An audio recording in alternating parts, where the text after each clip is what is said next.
Welcome to Same But Different does top five.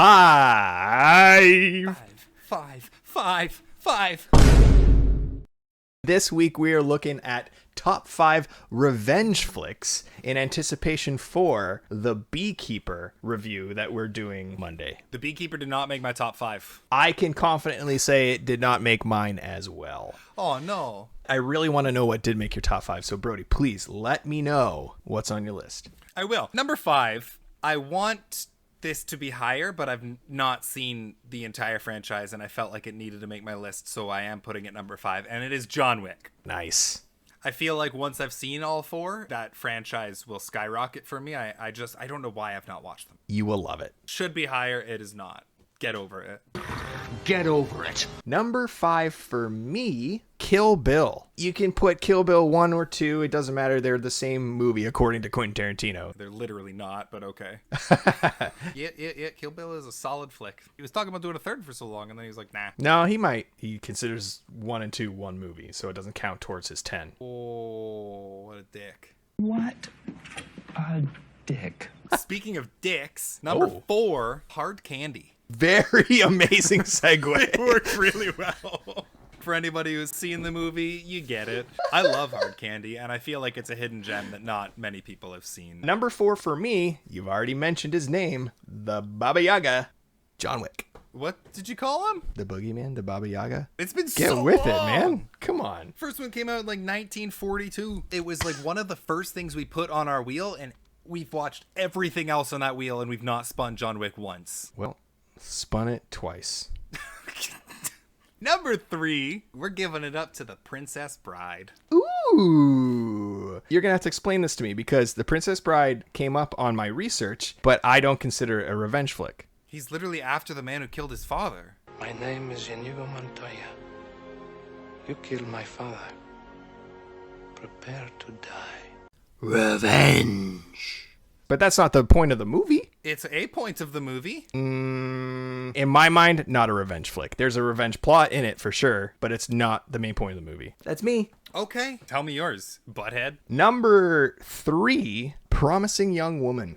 Oh, shit. Fantastic revenge movie, specifically on men. Yeah, fuck those guys. Yeah, fuck those guys. Blew me out of the water. I did not expect it to be that good, and it was. I did not expect it to be on your list because I love that movie so much. It's my number 2. As much as I talk about that movie and as much as I loved it, I don't think we've ever really talked about it like that, I guess. I didn't know you had a place in your heart for it. That movie's incredible. If you haven't seen Promising Young Woman, it was my favorite movie of 2021, I believe it came out. My number 2, now this is the one I was talking about earlier where it's often overlooked as being a revenge flick. It's The Prestige. See, that is my Princess Bride. Explain. I love The Prestige. I don't consider it a revenge movie. Well, from the very beginning, they're magicians trying to one-up each other, but from the beginning, for taking away his life, putting him in prison, all this shit that was done, getting revenge on each other, the whole movie. All right, you're right.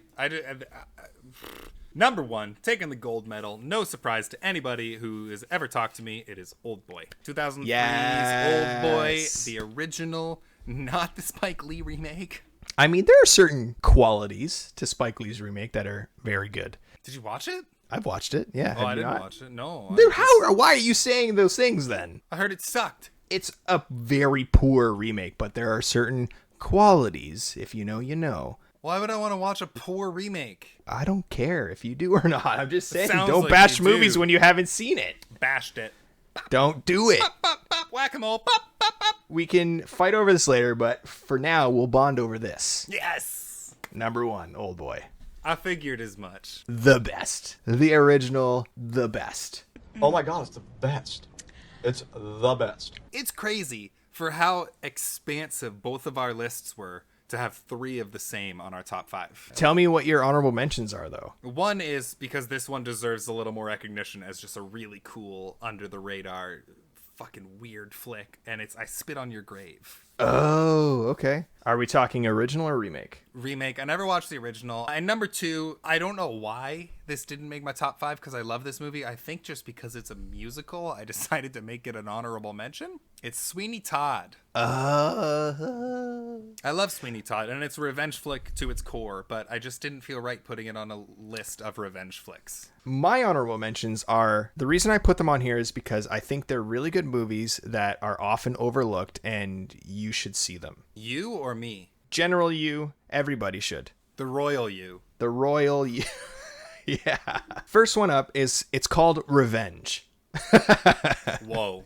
And I think it's heavily inspired by A Spit on Your Grave, actually. But it's so cool. You need to watch this film. The second movie I have on here is not necessarily a great movie, but when we watched it, we had a hell of a time with it. And it's brutal as fuck. And one of Kevin Bacon's best performances. It is Death Sentence. Kevin Bacon, it's classic, you know? Guys come in to rob the house and kill all the family, and Kevin Bacon shaves his head and goes on a revenge spree.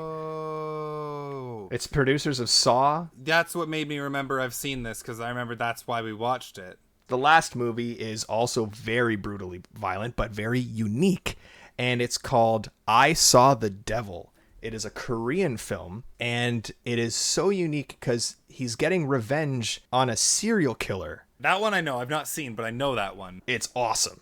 Wow, it's very rare that your list is so much more hipster than mine. Not hipster. Hipsters haven't discovered it yet. I wanted to make this list specifically movies that deserve to be seen. That's it for revenge flicks. That's our top 5. We want to know what your top 5 is. Or if you have like the number 1 golden standard revenge flick, drop it down in the comments below. If you like this video, subscribe to the channel, actually like the video. Yeah, and if you don't, we're going to do revenge on you. We're going to do revenge. Come on back on Monday where we're watching a seemingly other revenge flick called The Beekeeper, starring Jason Statham. Oh, shit. It's Jason Statham. So catch that, and in the meantime, keep watching movies. Oh my god, it's the best.